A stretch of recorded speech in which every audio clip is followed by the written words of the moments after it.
Eulogy for the Sears-Roebuck Catalog, 1993.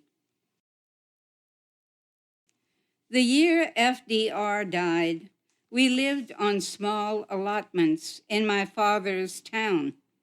House borrowed from an uncle, half of it closed off. Car parked in a musty garage. Food measured out in stamps from a book lost while I skipped to the corner grocery. My mother, inconsolable, forgot to roll her hair, worn round like a sausage, took to her bed and pulled the covers up.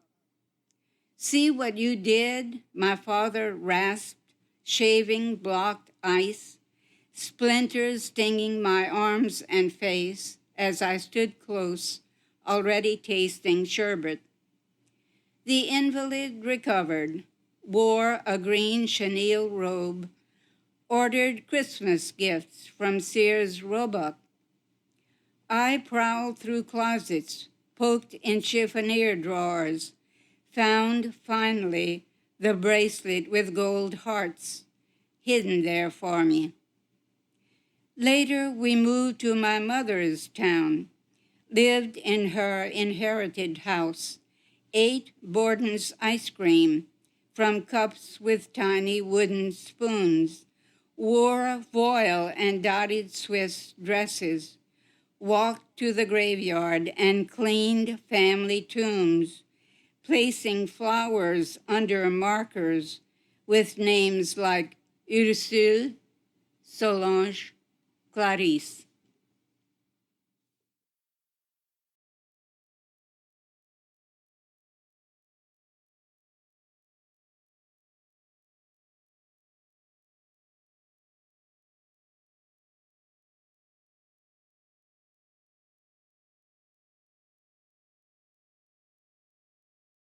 Annie Doiseau, when seated at table, always said, "Pass the sirop, please," though she spoke no other French.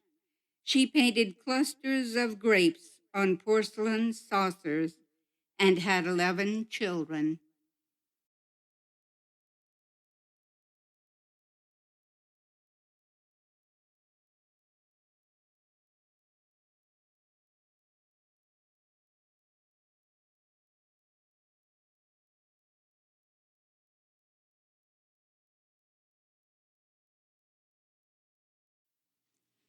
Children and a great aunt.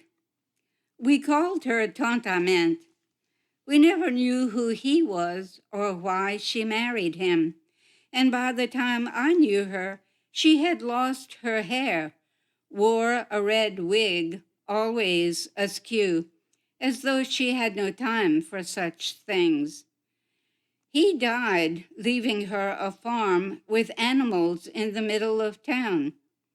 She took care of them, wearing muddy, oversized boots, carrying a stick to prod them along. There was a parrot in the dining room whose one line was, "Where's Joe?" She had no children. In her coffin, she wore the red wig, and we wondered if the boots were in there too.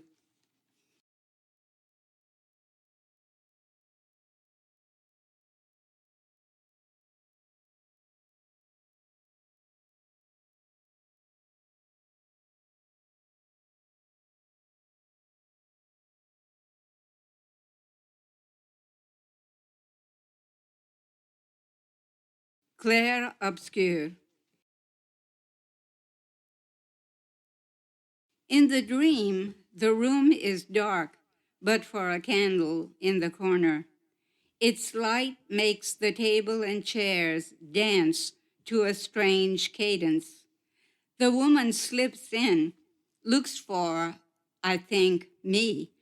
I huddle, don't breathe, watch her dance while standing still.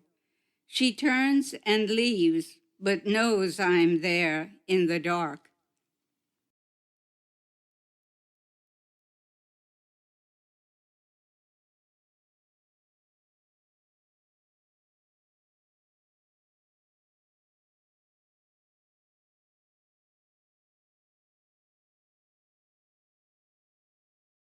Cloistered Anniversary.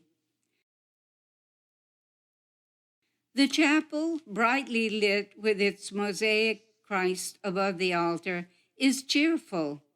Flowers everywhere.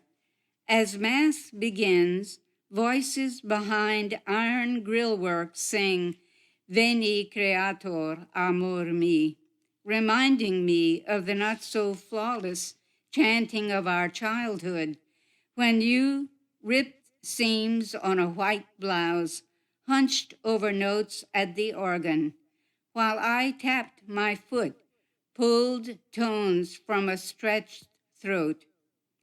As the service ends, I follow the group to a reception room where you stand behind the squares, thinner, face almost transparent in black habit to the floor, wearing a garland of red roses you have grown, yellow and pink and red also. When it's my turn to say hi, your eyes widen, mouth rounds in an O, breaks into a smile, and our fingers touch briefly through the bars.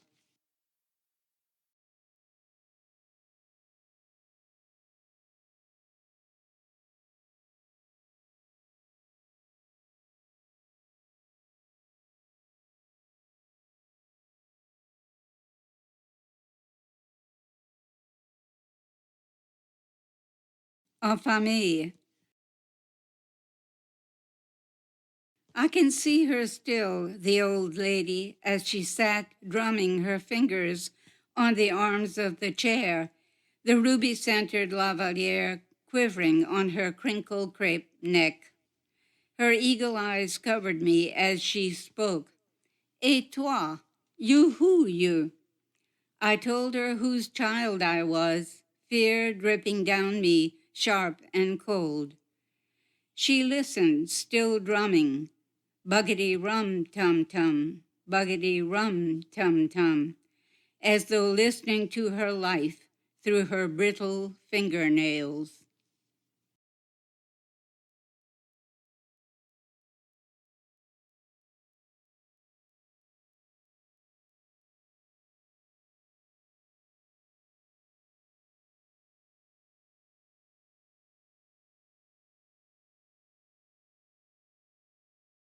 Enfant pleurant. Pinafore and patent shoed, the child cries her way to the old tree. Arms encircle the bark, drawing its sharpness into her skin. Tighter, tighter the embrace. Then letting go, she looks at bark-pricked arms, draws back, and fiercely kicks the sharper skin.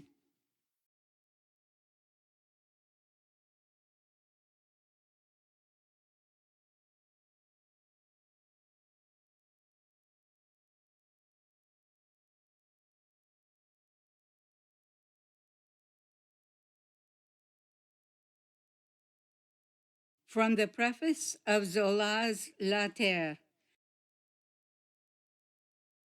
Miles ahead and miles wide, men are sowing wheat. Hands from sacks on their chests to the arc of arms at the apex drop seed back and forth and back and forth. The cathedral at Chartres distantly stands with its two spires, one a little leaning, almost as old as the continuous movement. The artist paints the poem in prose, tells what he has meant to do, and earth shudders, trembles with the rhythm.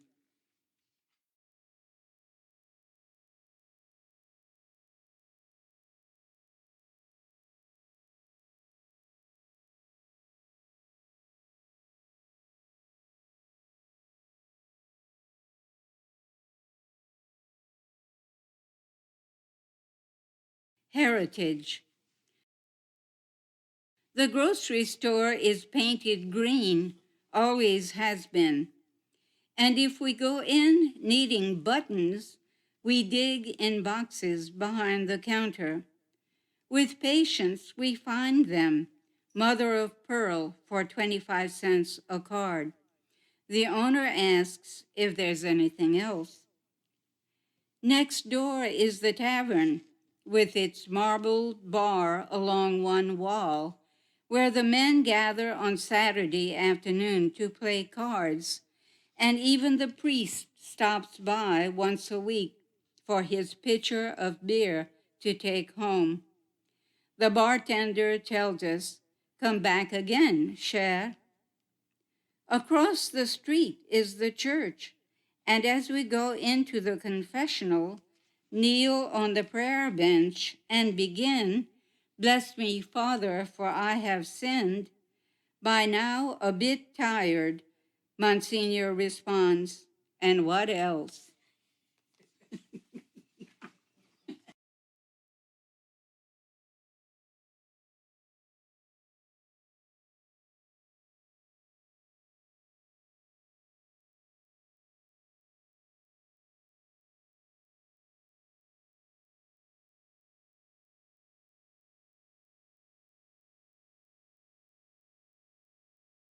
La mort des amants, from Les Fleurs du Mal, by Charles Baudelaire, a translation. We will have beds of airy fragrance and couches dark as tombs. Strange flowers will bloom on staircases for us under brilliant skies. Copies of each other in their last heat, our hearts will be two vast torches reflecting their double light in our souls as double mirrors. One night made of rose and mystic blue, we will exchange a lone lightning bolt, like a long cry charged with goodbyes. And later, an angel, half opening doors, will come to rouse, faithful and joyous, the tarnished mirrors and the dead flames.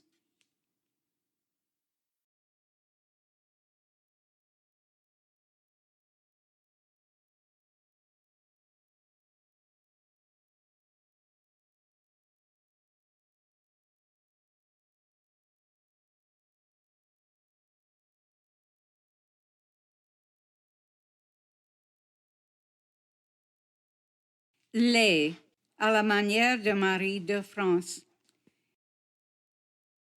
When we drank the herbal wine, we didn't realize the danger. Haunted by shame and guilt, we fled to the woods for a while. There you trimmed branches and vines, while I wove my hair tendrils into your shirt. Birds sang words that only lovers knew. Time flew. Then I returned to the city, to duty, and you went to a strange land, married the one with white hands, whose name was the same as mine. But dreams interfered, you later told me, dreams of hazel and woodbine.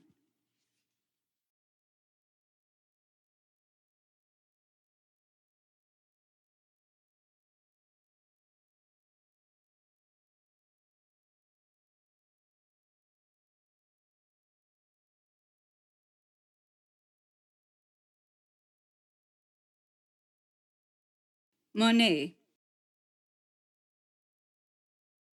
Lying on the grass, squinting through sun rays, the impression is of blue trees with pink leaves. The swing rocks purple and green.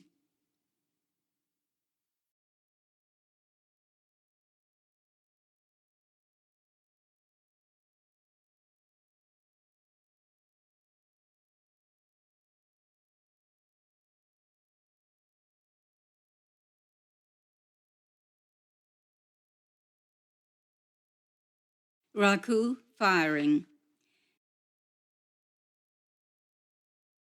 Now you sit in corners, but when I take you out and sunlight strikes at different angles, colors on clay make me smile back, still amused at how you came about. It was late winter, sunset, still cold as we moved around drinking beer in a poor charade of the tea ceremony. Our pieces were placed on hot bricks, the handmade kiln lowered by a pulley. The waiting began. I had shaped you as carefully as I could from memories of the witch who pulled children's toes off in the night for disobeying their parents. When I painted brows askance as though surprised, warts on forehead and chin, bulging eyes, one a little higher than the other, and a mouth twisted in a cynical grin, you became my childhood, Madame Grandois. We opened the door from time to time, watched the figures turn from cold and heavy to orange fire so light we could see through them, until someone picked you up with tongs, quickly dipped you in water, and threw you in excelsior. Somehow you held together.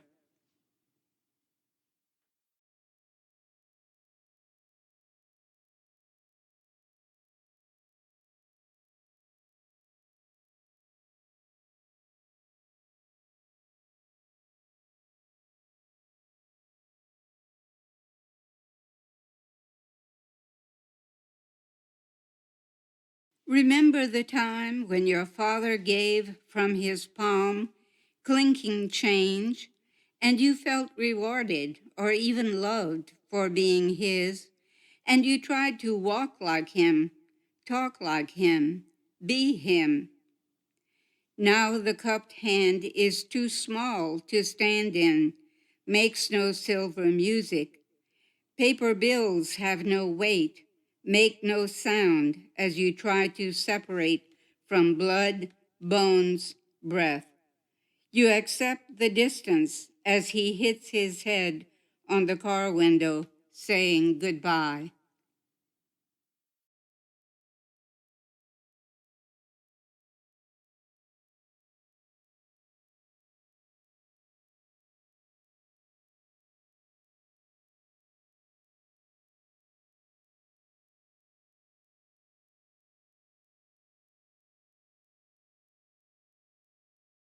Sakale.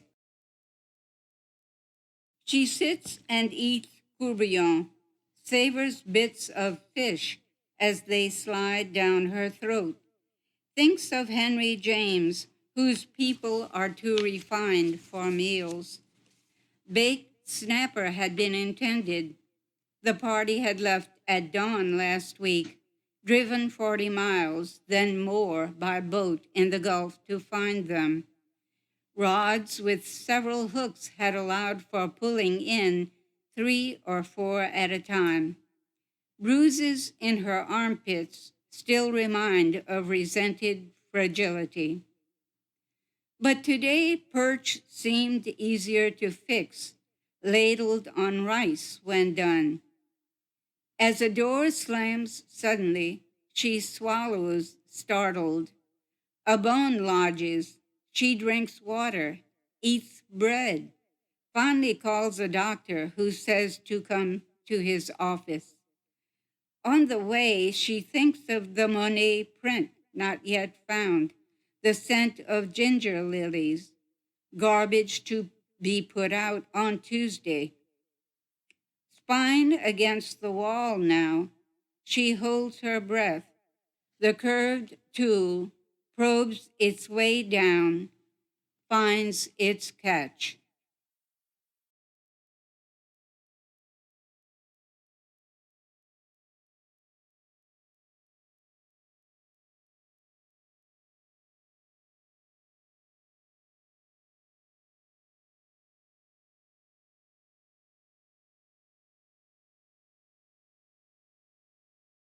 Solange's mother, the owner of Nohant. When she crouched to stoke the fire in her Turkish habit, preparing to work, her poet lover was not amused, thinking it poor taste that a woman should squat and dress so. She made short shrift of him, agreeing that he was probably right. What else was she to do? Her next lover, a poet too, allowed her to nurse his young genius a while, then went quite mad from heavy doses of boredom, drugs, and street women. When she met the musician, things seemed to work out for her. She had a piano brought in, took him to Italy for the fresh air cure. He almost died there. It wasn't all bad. Returning home, she wrapped herself in his chords, making them words. Finally, her lover, growing weaker with disease and morality, coughed out his life in his handkerchief. She stoked the fire and continued her ungainly habits.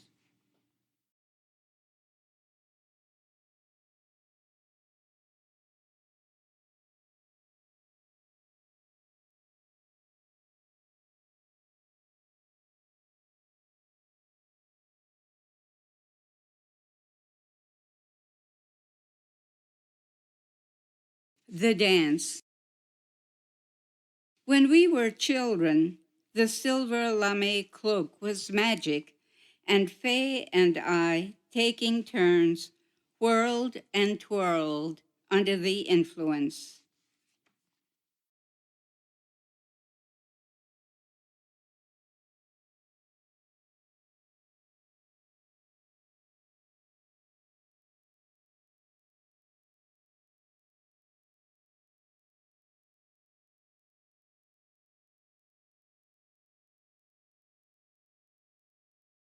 Valse magique. C'est la place en nous-mêmes qui fait de la musique bleue. Chante oyeyai, raconte des histoires plus vieilles que l'homme, d'une vérité qui brise le corps. Rythme flamenco endiablé, où l'on danse dans l'enchantement. It's that place in the self that makes blue music, sings oyeyai, tells tales older than man, so true as to shatter bone. Flamenco rhythms unplanned, where all dance as though enchanted.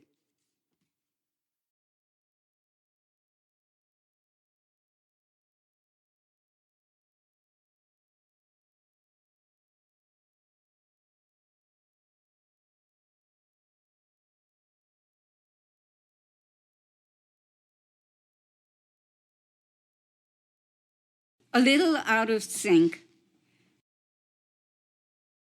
My great Aunt Rose plays ragtime piano, cleans her house in spiked heels and flowery dresses, has lost her hair, but she doesn't care. Plunkety plunk go the keys. Great Aunt Rose makes strange harmonies.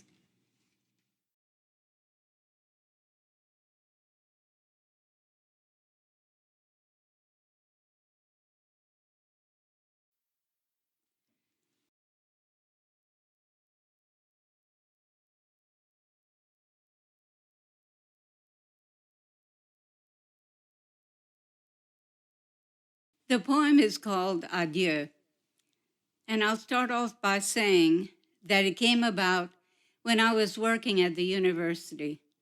I ran into a young woman from the Lesser Antilles who was also doing graduate work at the time. And I asked her, she was singing a little song, and I asked her where it came from because the melody sounded vaguely familiar. So we went into my office, and she told me that she came from a fishing village in the Lesser Antilles. And the men would go off to sea, and at times some of them didn't come back. And that's what the little song is all about. So I wrote the words down, and it's a French patois. So I'll sing the little song, and then I'll go right into the poem. Adieu, foulard, adieu, madras, adieu, grain d'or, adieu, collier chou, doudou, au moins, Ica parti, hélas, hélas, c'est pour toujours. Doudou, au moins, Ica parti, hélas, hélas, c'est pour toujours. The men are going off to sea. They don't look back. Their eyes are fixed on whales and albatross. Boat nets wave gently with the wind, like the skirts of women on the shore, like the linen napkins in their hands. Their wrists don't bend. The wind makes the motion.